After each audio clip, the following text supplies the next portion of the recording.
अस्सलाम वालेकुम everyone, welcome back to my channel. कैसे हैं आप लोग? उम्मीद करती हूँ आप लोग खैरियत से होंगे। तो आज के वीडियो में आपके साथ शेयर करूँगी कि किस तरह से हम सेल्फ केयर कर सकते हैं घर पे, बिल्कुल पार्लर की तरह। जिस तरह से फेशियल हो गया, पेडिक्योर हो गया, मैनिक्योर हो गया, वैक्सिंग हो गया, हेयर केयर हो गया, कुछ भी आप अपने सेल्फ से ना खुद भी घर पे कर सकते हैं बिल्कुल आसान स्टेप के साथ।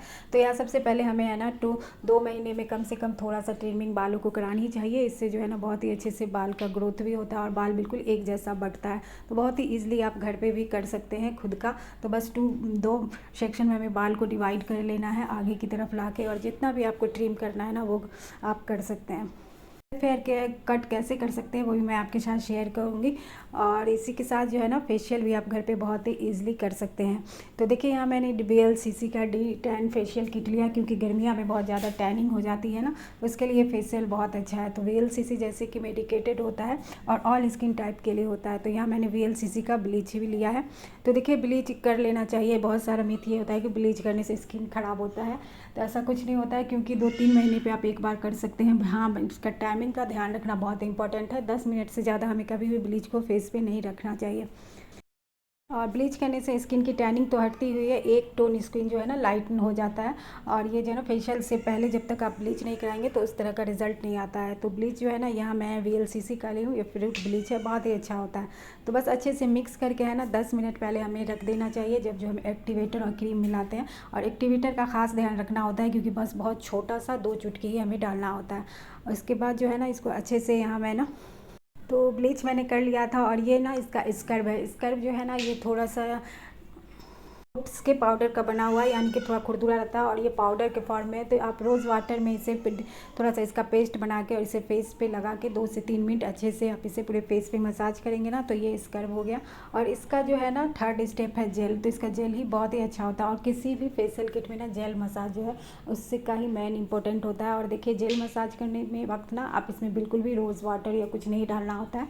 ये जेल जो है अच्छे से अपने स्किन में एब्जॉर्ब करना होता है 5 से 6 मिनट तक। 4 से 5 जो होता है ना स्टेप इसका इंपॉर्टेंट है। और ये आप अगर प्रैक्टिस कर लेंगे तो बिल्कुल आसानी से आप पार्लर की तरफ फेशियल कर सकते हैं। तो देखिए हमेशा स्किन को है ना नीचे से ऊपर की तरह करना पड़ता है। और इसी तरह से आंखों के अंडर जो है ना अंडर डार्क सर्कल वगैरह के लिए क्लॉकवाइज, एंटी क्लॉकवाइज, और ये फोरहेड पे जो रिंकल्स आ जाते हैं उसके लिए भी और ये जो है बिल्कुल टाइटनिंग का स्टेप है। तो ये 2-4 स्टेप करने से बहुत ही अच्छा ब्लड सर्कुलेशन होता है और फेस पे इसी से मसाज से ही जो है ना ग्लो आता है।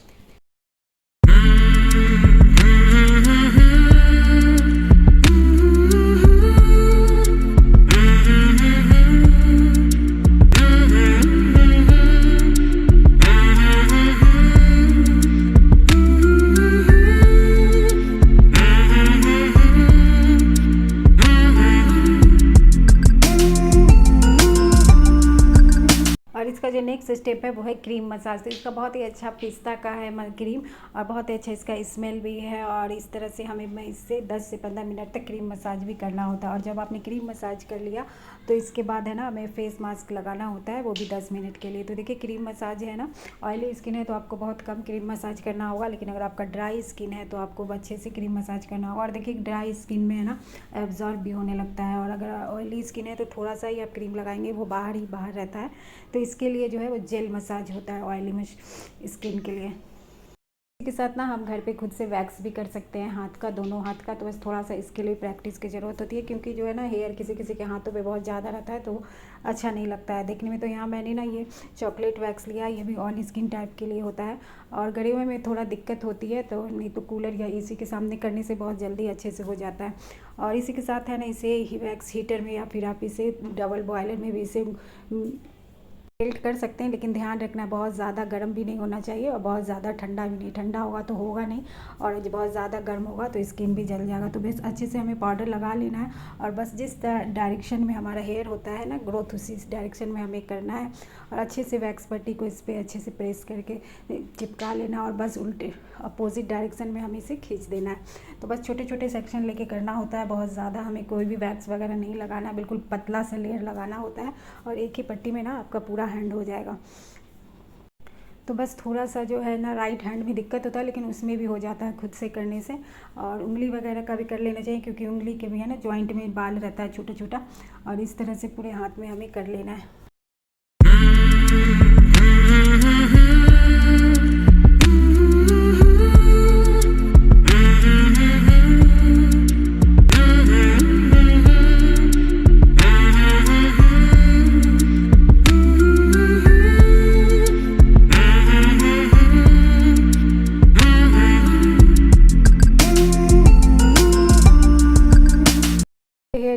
के बहुत सारे और भी टेक्निक होते हैं, लेकिन ये जो वैक्स है ना, इससे आपका टैनिंग भी हट जाता है और हेयर ग्रोथ जो है बहुत ही कम हो जाता है। तो आप इसे रेज़र वगैरह से भी कर सकते हैं, लेकिन वही है कि इससे है ना हाथों में बिल्कुल भी टैनिंग और इसका ग्रोथ जो है ना बहुत दिन बाद आता है।